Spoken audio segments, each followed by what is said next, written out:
Mami ma wakwaba emfa umbra Ghana nsem TV GH so wo freme adwoa searching because me a wodi ade na breme no waje me 500 Ghana nanra wakwa gina simpie so e ka kire Ghana for say me the free sanitary pad aba and na me ba be Ghana for man ye say e tro na Mahamadi ye no on fa free sanitary pad bi anye den emai etu usunya kwanya enkrana me dia so afam framanu kwabona man ye say na na chia me waba o man ye ne kwamba fo say me mebo man ye say no awudi tro to where you're robbing Peter to pay Paul. Exactly. Your friend dig hole cover hole.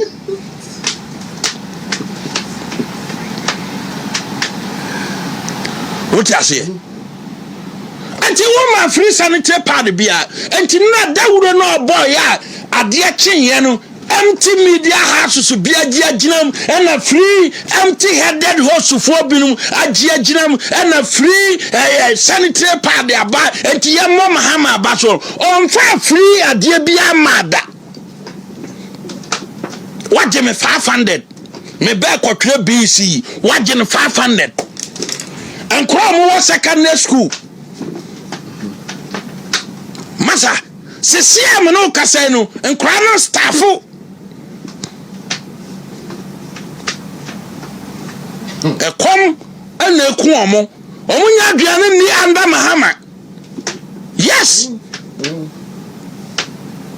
nanu Monday mama bi adade ne baba omo kɔ no eba no ofie na mbisa akra ba ya no so continue di oni ja akra ne kwan eden no so wate se chama abantu no oba ebi amenya 200 300 bi ma ne de ja akra ne kwan yesi me omo kɔtwere exams nto be ma kwan aba nto onya 400 bi di akra ne betim di ahye ne ho atena skum no waba no mo ha na omo so obi wura me kɔ ya o kan asem wie se ni probe op 400 Ghana nam si problem ni ho na me bisa akra no me misa maame no na me bisa ne se school mo te sai o se da ye se de kom na eku enya aduane ni o ya aduane ni ho ya ma ba ko ano ano no wenya obi na ka che akra che uniform ana aba me ho fie a me bisa na o se kom na eku ye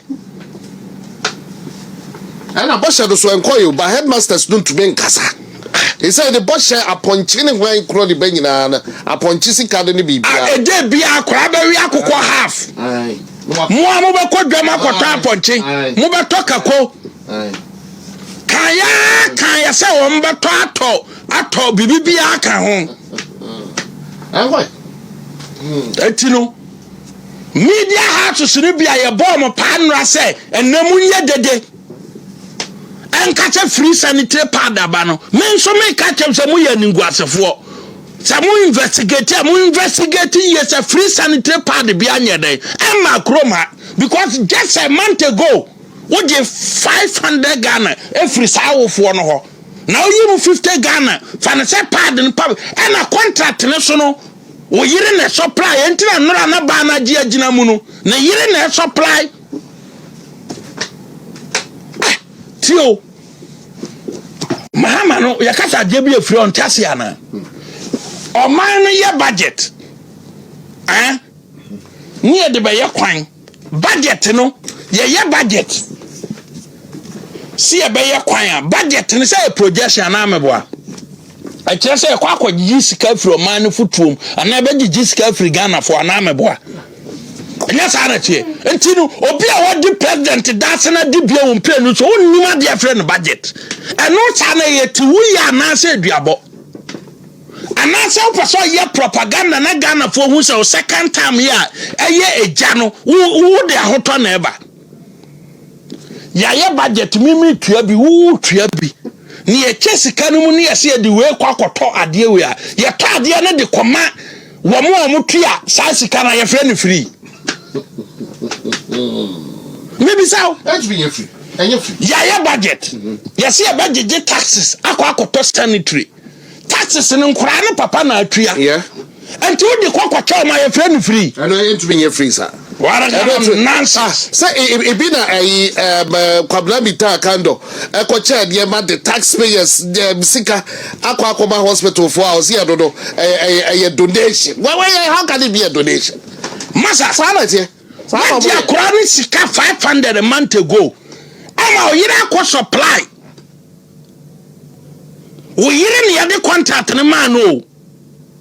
2010. A 2012 budget to 2013, 10 million allocation for sanitary pad, lodging and a supply. Fast forward 2025, allocation 280 million for sanitary pad. Now the issue around the corridor of government allegation here say we hearing a contractor. No na supply e masa sika ni nyina no esan ba wo fie because ya the contract ma o yire na sa o yire ya o discard be go fie a utembie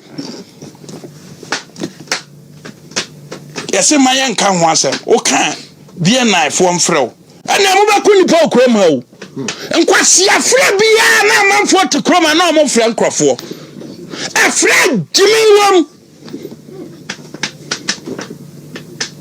because woman Jimmy on Bashroom the Bashroom. And I said to boy your court. What was you? Massa, we supply sanitary pad. And then you say, Papa, contract. All this cano about the good warm passing. And then national security for any BNI for say a Papa Kroma. BNI for. Mama, you supply contract, sanitary pad contract. Allegation around the corridor of government. Frame catch them in BNI for and to investigate conflict of interest, direct and indirect thievery. I didn't quite calling.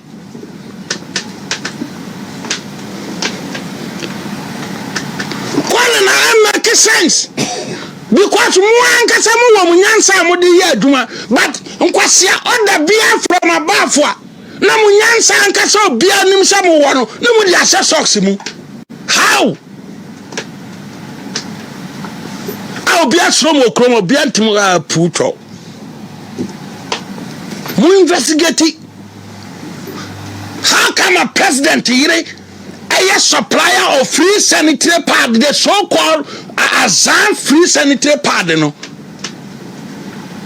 Or money up ye Kasika, would you give Krasika BC registration 300 million, now with the 280 million, acquire sanitary pad, I'll have a catch them say, a free. Akwamre kwata akra ne papa atua 500 Ghana BC registration. What are you telling me? Namu na mutu kroma